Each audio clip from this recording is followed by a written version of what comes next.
Wassalamu ala sayyidina Rasulillah sayyidina Muhammadin ibni Abdillah wa ala alihi wa sahbihi wa man tabi'ahu wa walah wa la hawla wa la quwwata illa billah amma ba'du.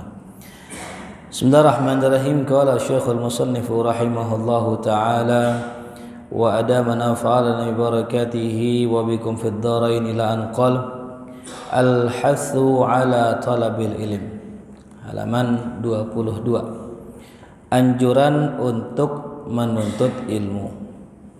Ruwiya an Anas bin Malik radhiyallahu anhu anna Rasulullah sallallahu alaihi wasallam qala jalisul ulama wa zahimuhum birukabihim fa inna allaha yuhyil qulubal mayyitata binuril hikmah kama yuhyil arda biwabilis sama.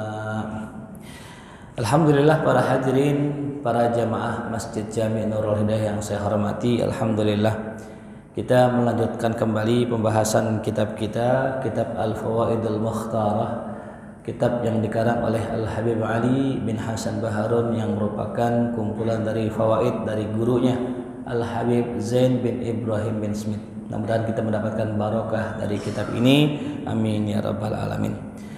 Di sini beliau menyampaikan sebuah riwayat yang disampaikan oleh Sayyidina Anas bin Malik radhiyallahu anhu, bahwa Rasul bersabda kepada beliau, jalisul ulama, wahai Anas, duduklah engkau bersama ulama. Ya.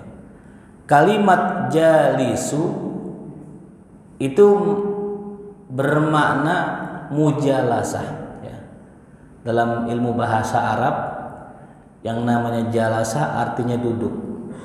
Nah, nanti ada perubahan dari kata jalasa. Jalasa yujalisu mujalasah, yaitu duduk bersama. Itu makna mujalasah. Apa faidahnya? Rasul nyuruh Sayyidina Anas untuk duduk bersama ulama. Artinya kalau kita belajar jangan satu doang, jangan sendirian. Jangan baca buku sendiri, jangan mempelajari ilmu sendiri, tapi jalisul ulama, duduklah engkau bersama ulama. Bahkan di antara ulama ada yang ngajar tapi tidak dengan kata-kata, dia ngajar dengan pandangan hadirin. Ya, itu sudah sangat hebat. Ya. Makanya termasuk baginda Rasul SAW itu pun sama. Beliau pun mengajarkan umat tidak hanya dengan kata, tapi dengan pandangan. Dan sahabat tahu manakala Rasulullah sedang mengajarkan mereka, sahabat tahu. Semisal contoh Rasul pulang ya, dari luar, kemudian pulang ke rumah, sampai masuk ke dalam rumah, beliau lihat Sayyidah Aisyah sedang menaruh bantal yang bergambar. Rasul nggak suka bantal bergambar. Rasul nggak banyak kalam. Rasul cuma lihat yang tadinya ridaknya dipakai, terus ridaknya diturunkan. Rasul mukanya merah, Rasul keluar. Sayyidah Aisyah nggak banyak kalam, dia langsung tahu apa maksud Rasulullah. Dia langsung rubah itu sarung bantalnya diganti dengan sarung bantal yang lain. Itu contoh bahwa Rasul kadangkala tidak mengajarkan sahabatnya dengan kata-kata. Bahkan sering kali Rasulullah mengajarkan sahabatnya dengan perbuatan. Ya, sering sekali. Bahkan bisa dikatakan Rasulullah itu bukan penceramah kayak kita. Bukan orang yang suka tausiah, tapi Rasul adalah orang yang suka memberikan contoh. Makanya sehingga ulama mengatakan lisanul hal afsahu min lisanil maqal. Lisan perbuatan itu lebih fasih, lebih jelas daripada perkataan. Ya. Nah, jadi para hadirin rahimakumullah, ulama saking hebatnya dia mengajarkan murid-muridnya tidak hanya dengan perkataan, tapi dengan apa tadi? Pandangan. Bisa juga dengan perbuatan. Itu ya. Nah, maka pasti kita mencari seorang guru. Di dalam kita proses mendekatkan diri kita kepada Allah. Dan syaratnya seorang guru paling minimal 3, paling minimal. Kalau kita mencari seorang guru, yang pertama an yattasila sanaduhu, harus muttasil sanadnya ke Rasulullah. Dari mana nih guru mengambil ilmu? Oh, dari guru. Gurunya nyampe gak ke Rasulullah? Kalau nyampe, satu syarat terpenuhi. Syarat nomor 2, aliman bi ilmihi, memang betul-betul alim. Terkadang ada orang yang belajar dengan ulama, duduk dengan ulama, bahkan ulamanya ulama besar, cuman nih orang gak alim. Mungkin dia bagian bikin kopi, ya. Mungkin dia bagian makan kebuli doang, kan gitu hadirin ya. Kan ada itu jamaah yang kalau ngaji, pas ngaji di luar, pas makan ke dalam tuh ada itu. Ya bukan jamaah sini, bukan karena nggak ada makanannya ya. Jadi yang kedua syaratnya alim, betul-betul teruji, betul-betul ahli, itu syaratnya. Nah yang nomor 2 ini bukan pengakuan hadirin, tapi diakui oleh ulama. Kan kadang-kadang ada orang sekarang jadi ustadz, minta dipanggil ustadz hadirin, naudzubillah ya. Makanya sekolah tinggi nggak jaminan orang itu alim. Bahkan S1, S2, S3 saja, kalau kita sudah melewati fase itu, belum tentu dikatakan ahli sebelum ulama mengatakan kita orang yang mumpuni ya. Makanya nggak gampang untuk menjadi seorang alim, karena syaratnya bukan kuliah hadirin ya. Syaratnya kudu menghatamkan kitab-kitab ulama satu persatu. Kalau kuliah belajar metodologi doang, nggak belajar kitab dari A sampai Z, enggak ya. Lalu yang ketiga syaratnya ayya'mala bi ilmih, dia mengamalkan ilmu yang sudah dia ketahui. Itu syarat 3 nomor. Yang pertama ayat tasila sanaduhu, yang kedua ayyakuna aliman bi ilmihi, yang ketiga ayya'mala bi ilmih. Paling kurang 3 itu. Dan kalau kita pengen mencari lebih dari itu, misal nomor 4, seorang guru haruslah seorang wali. Nah ini nggak wajib hadirin. Seorang guru nggak mesti seorang apa? Wali. Walaupun beruntung, tuba, summa tuba, summa tuba, kalau kita berguru kepada seorang wali. Kenapa? Karena berguru dengan wali Allah nggak perlu banyak-banyak, lama-lama nggak perlu. Bahkan ada orang belajar cuman sekali ketemu. Pertemuan sekali itu manjang hadirin ya, sampai seterusnya. Cuman bukan di alam nyata hadirin. Para aulia tuh kalau udah mengajar itu nggak cuman di alam nyata, bahkan di alam mimpi pun kita bisa diajarkan oleh mereka. Fadilatul Syekh Mutawalli Asy'arawi, salah seorang ulama besar di Mesir. Kalau kita cek di YouTube ketemu tuh namanya Syekh Mutawalli Asy'arawi. Itu belajar dengan guru mursyidnya, itu belum ketemu udah ngaji hadirin. Belum ketemu. Di mana ngajinya? Di dalam mimpi. Diajarkan sama gurunya, ini loh, ini, belajar ini, belajar itu. Sampai satu kemudian Syekh Mutawalli Asy'arawi ada hasrat, keinginan pengen pergi ke Aljazair. Akhirnya beliau pergi ke Aljazair, subhanallah. Di sanalah beliau ketemu sesosok orang yang beliau sering lihat di dalam mimpinya. Kata Syekh Syarawi, ini kayak orang aneh kenal di mana ya? Oh ternyata ini orang yang sering hadir dalam mimpi saya, sering datang ngajarin ilmu buat saya. Itu Al-Imam Syekh Muhammad Balqaid. Syekh Muhammad Balqaid ternyata juga sudah kenal Syekh Mutawalli Asy'arawi. Jadi gurunya tahu, si muridnya tahu. Itu yang namanya ru'yah shadiqah, mimpi yang benar. Maka dikatakan dalam kitab Riyadhus Shalihin, dari sepersekian kenabian cuman satu yang disisihkan Allah, yaitu ru'yah shadiqah, mimpi benarnya seorang hamba. Makanya kalau kita ngelihat orang-orang dulu kan sakti-sakti ya. Orang dulu hebat-hebat, bisa mindahin istana Ratu Balkis itu, Asif bin Barkhia itu. Itu bukan nabi. Itu orang yang dikasih ilmu sama Allah bisa mindahin istananya Ratu Balkis dalam waktu sekejap mata. Mungkin jamaah kalau punya ilmu ini baru ya bisa diamalin tuh. Di sholat subuh kesiangan, rumahnya jauh ke masjid, masjidnya dipindahin biar depan rumah begitu. Ini hadirin, ini bukan nabi nih. Tapi yang begitu udah nggak ada. Tinggal tersisa satu ya dari perkara-perkara yang luar biasa, mimpi. Gitu ya. Makanya kalau kita belajar dengan aulia itu sebentar tapi barokahnya banyak tuh ya. Makanya dinamakan berkah. Apa sih berkah? Ya, dapat sedikit tapi berkembang jadi banyak. Itu namanya berkah. Harta yang berkah apa? Harta yang sedikit tapi berkembang jadi banyak. Ya. Ilmu yang berkah, ilmu yang sedikit tapi ngembang jadi banyak. Gitu. Bahkan yang saya rasakan ketika belajar dengan guru-guru yang menurut saya yakini wali min auliyaillah, itu seringkali kita nggak bertanya, kita nggak nanya, kita cuma di dalam hati doang. Ya Kiai bahas ini, Kiai dibahas sama beliau, dijawab sama beliau. Bahkan obrolan kita di rumah diterusin di majelis sama beliau. Subhanallah. Ya, nggak sedikit daripada guru-guru yang seperti itu bukan hanya memperhatikan zahir muridnya, tapi juga batin muridnya. Makanya di antara tanda seseorang itu akan diangkat menjadi aulia, dia akan dikumpulkan dengan aulia.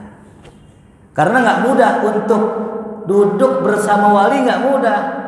Ujiannya banyak, saringannya banyak. Contoh, saya punya guru Al-Maghfurlah Kiai Haji Hamid Hussein, Masya Allah beliau ya termasuk salah satu guru di FUHA, Forum Ulama dan Habaib, termasuk guru di Al-Bahsi Wat Tahqiq. Itu Masya Allah kalau bicara karomah saya nggak bisa sebutin. Intinya saya kenal wali min auliyaillah. Itu kita ngaji sama beliau itu jam 12 baru mulai. Bukan jam 12 siang, jam 12 apa? Malam. Jam 1 baru baca rotib, setengah 2 baru baca kitab. Itu yang ngaji umum. Ya. Dan banyak dari yang ngaji tidur tuh ya. Yang kedengeran cuma ngoroknya doang. Itu guru kita sabar banget, itu jamaah yang tidur nggak dibangunin hadirin. Yang tidur aja udah, bahkan saling saut-sautan suara ngoroknya. Yang ini nadanya alto, yang ini begini. Itu kita lihatin dari belakang, ya Allah, ini orang tua kita tegur gak enak kan gitu. Tapi kiai sabar aja. Tapi yang subhanallah kalau udah giliran makan nasi padang jam 3, setengah 4 bangun hati. Dan nggak ngantuk lah gitu. Itu karomahnya nasi padang ya. Yang ngantuk jadi seger. Ngaji yang seger jadi ngantuk. Lagi yang dekat AC nih ya, ini waspada ini. Udah dekat AC, senderan tiang lagi dah. Sempurna udah tuh ya. Cuman alhamdulillah ya matanya segar semua. Nah ini diseleksi dulu, datang ke sana mau apa? Kebanyakan yang datang ke guru kita bukan datang mau nyari ilmu, mau minta air. Lah minta air mah di rumah banyak hadir. Ada lagi yang datang minta apa? Minta kaya. Ada lagi yang minta doa buat tender proyek. Jarang dari mereka yang datang mau nyari ilmu. Sampai suatu hari saya berserta guru saya dan teman-teman guru saya 4 orang minta ngaji sama beliau. Guru, saya pengen ngaji nih. Kita pengen ngaji tasawuf sama antum. Ya. Oh iya siap. Kiai intinya mengiyakan. Nanti kita baca kitab namanya Sirrul Asrar, karangan Syekh Abdul Qadir Al-Jilani. Kita beli itu. Itu kalau dalam strata kitab itu udah kitab yang tinggi tuh. Ya, karena mustolahatnya istilahnya itu sulit-sulit. Wah tapi kita pikir ya semua yang ngaji ini kan ustadz semua, kiai semua, dari luar negeri semua, aman dah. Ya. Setelah ngaji hadirin, pas datang malam yang kita janjikan itu malam Selasa waktu itu tahun 2011, itu yang datang 40 orang, yang minta ngaji 4 orang, yang datang 40 orang. Cuman 40 orang ini bukan orang sembarangan semua. Ustadz semua, kiai-kiai semua yang ngaji. Nah, ketika ngaji, kiai bilang begini, kata guru kita, ilmu kalau memang orang itu sudah berhak, maka haram saya nggak menyampaikannya. Tapi kalau ilmu itu belum berhak, yang jamaah yang ngaji ini belum berhak, maka saya haram menyampaikannya. Tuh, bapak yang bawa air tuh mundur. Ada jamaah lagi minta air, ikut-ikutan ngaji. Mundur Pak, mundur. Terus mundur terus mundur terus sampai mentok tembok. Isyarat sebenarnya kiai mau pengen ngusir, cuman bilangnya apa? Mundur. Artinya apa? Jangan sampai ente ngedenger apa yang kita bicarakan ini, ya. Karena pembicaraannya udah lumayan cukup tinggi gitu. Jangan sampai nanti jamaah yang minta air pemahamannya kurang, akhirnya salah paham. Berapa banyak sekarang yang ngaku Tuhan, yang ngaku Allah. Ini kan bahaya ini. Itu gara-gara apa? Pondasinya nggak kuat. Ya.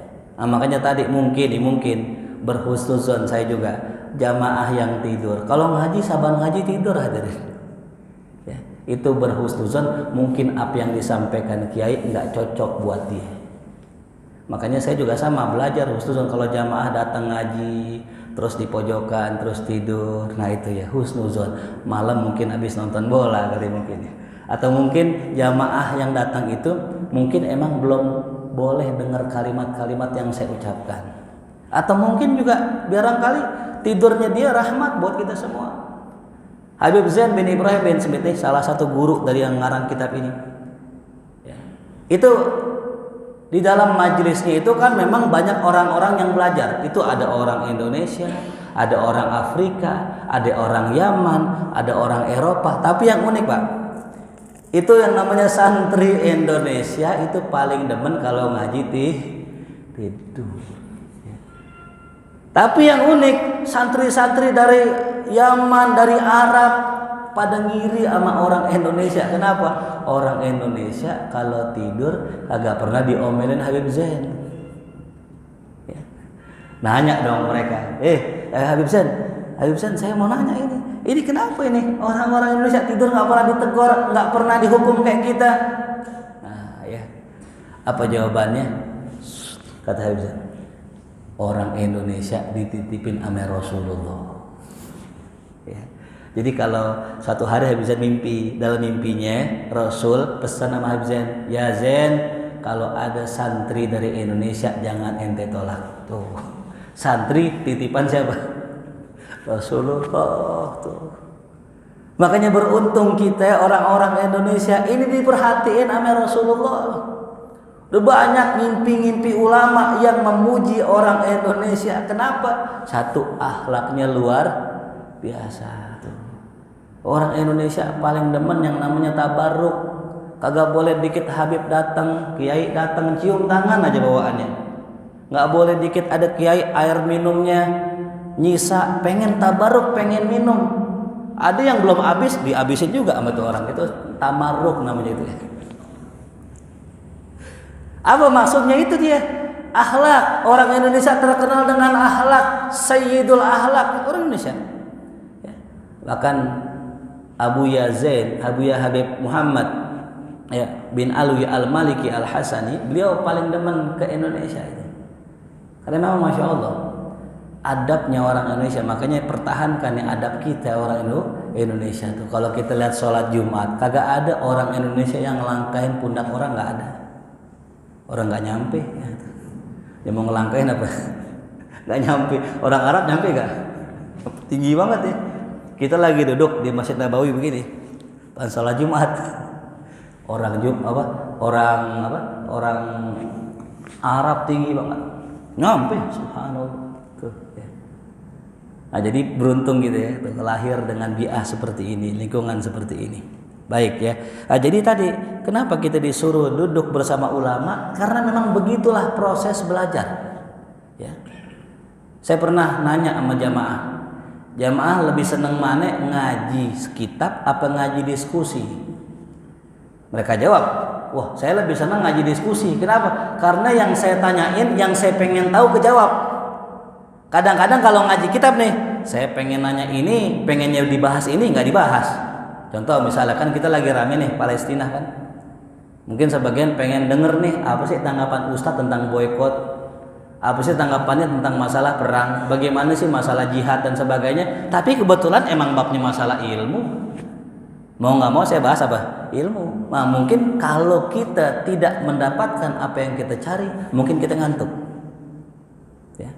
Makanya sebagian jamaah yang demennya diskusi, kalau diskusi seger, pas ngaji ngantuk. Itu sampai ada saya punya teman pas ngaji pasti tidur, pasti nggak bisa dia dengar pengajian begini, nggak bisa.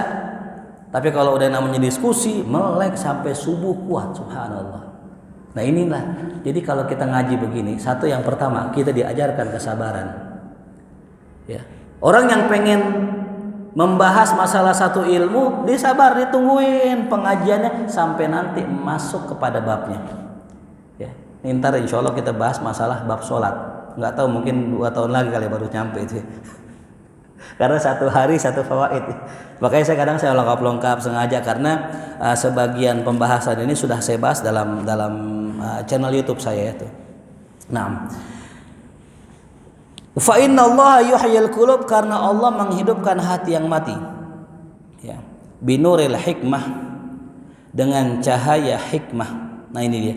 Allah menghidupkan ya hati yang mati dengan cahaya hikmah, bukan cahaya ilmu. Ya. Padahal kita tahu al ilmu nurun. Nah, jadi ternyata ilmu itu ada 2 bagian, 2 tingkatan. Yang pertama namanya ilmu, yang kedua namanya hikmah. Ya. Ilmu apa yang disebut dengan ilmu hikmah? Ilmu yang kalau kita sampaikan orang nggak bakal marah, itu hikmah. Ya.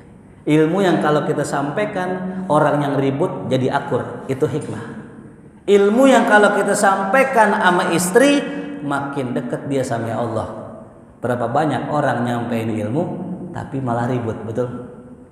Dia nyampein ilmu, wah harusnya kalau kita sholat subuh nggak usah pakai kunut, bener gak? Bener, menurut mazhab Hanafi. Ilmu bukan? Ilmu. Oh harusnya kita ya nggak perlu tuh yang namanya kita tahlilan. Wah, ilmu bukan? Ilmu, tapi ilmu Wahabi gitu. Jadi ilmu itu masih umum sifatnya.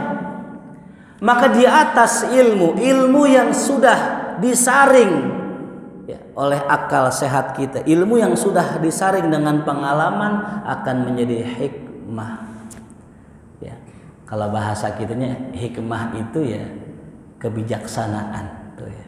Makanya orang bijak itu nggak lahir langsung dari sekolah, orang bijak lahir dari pengalaman. Nah oleh karena itu Allah berfirman, wa man yu'tal hikmah faqad utiya khairan katsira. Siapa yang diberikan hikmah, maka dia telah diberikan ilmu yang banyak. Ya, sesuatu yang banyak. Ya, makanya rumah tangga kalau pakai ilmu berantem.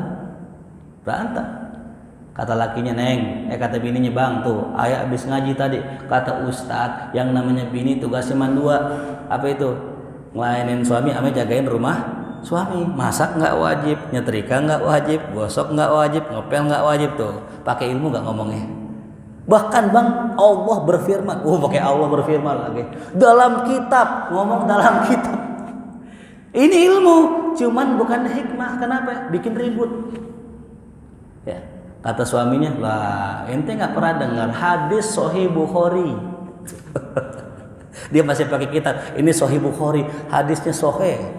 As-Sahihul Kutub, kitab hadis yang paling sahih itu setelah Quran itu Sahih Bukhari. Kata Rasulullah, nih hadisnya ini. Ilmu bukan? Ilmu. Ribut gak akhirnya? Ribut. Ya. Makanya kita minta hikmah.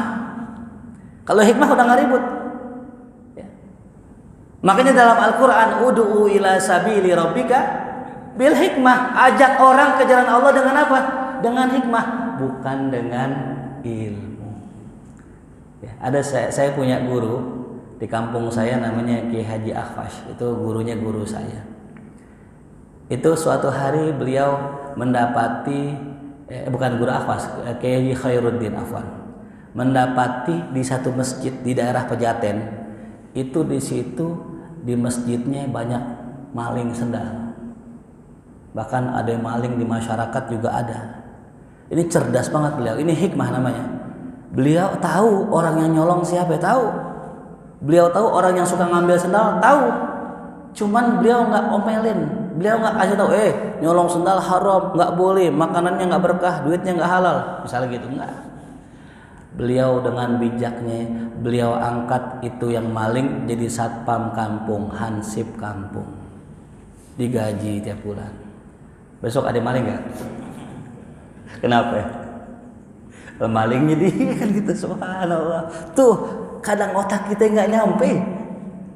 Kadang kita maunya marah-marah doang, kadang kita maunya ya menghakimi orang doang tanpa ada solusi. Hadirin, ini namanya hikmah gitu ya. Nah, siapa yang ngasih hikmah? Allah ya. Nah, makanya itu luar biasa kita dapatkan ulama, masya Allah, mereka punya akhlak yang sampai luar biasa karena hikmahnya tadi. Nah, kalau kita ngajak orang begitu, kira-kira orang pada ngikut ya? Ngikut. Ada orang nongkrong ngopi, beliau lewat, kagak diomelin. Beliau nongkrong, pesan kopi, ambil ngerokok, ditungguin. Ya, lama-lama enak gak? Lama-lama gelisah, ditongkrongin sama kiai, ditongkrongin duduk. Ya. Lama-lama cabut satu, cabut dua, nggak diusir, nggak. Lama-lama ikut taklim, ikut ngaji, subhanallah tuh. Ya. Jadi cara ngajak orang tuh banyak ya. Mungkin termasuk kita yang mungkin punya masalah dengan istri kadang-kadang nggak mau dengar kata kita. Mungkin kita nggak pakai hikmah. Ya. Ada salah satu teori kalau kita pengen menyampaikan nasihat itu biar diterima, syaratnya satu, hatinya lagi seneng. Kalau bini habis nyuci baju, bini habis masak, mana anak 3 ngomel nangis semua, kan pusing palanya Pak ya. Pulang kita nih ngelihat ubin lengket. Kita nanya bini kita, Neng, ini belum dipel, ngamuk bini kita. Kenapa? Karena lagi pusing, suaminya komen lagi. Ya. Kadang kita mau nasihatin bini pakai jilbab, maaf nih, Neng, pakai jilbab apa Neng? Abang kan udah ikut taklim, nggak enak sama jamaah lain. Maksud, lakinya taklim rajin banget, bininya nggak pakai jilbab. Bininya kata, antar aja bang, kalau udah umroh begitu. Lah umroh mah biayanya gede, sekarang udah 30 juta. Nggak usah repot-repot Pak. Pakai hikmah, bapak pergi ajak bini sore-sore ke pasar.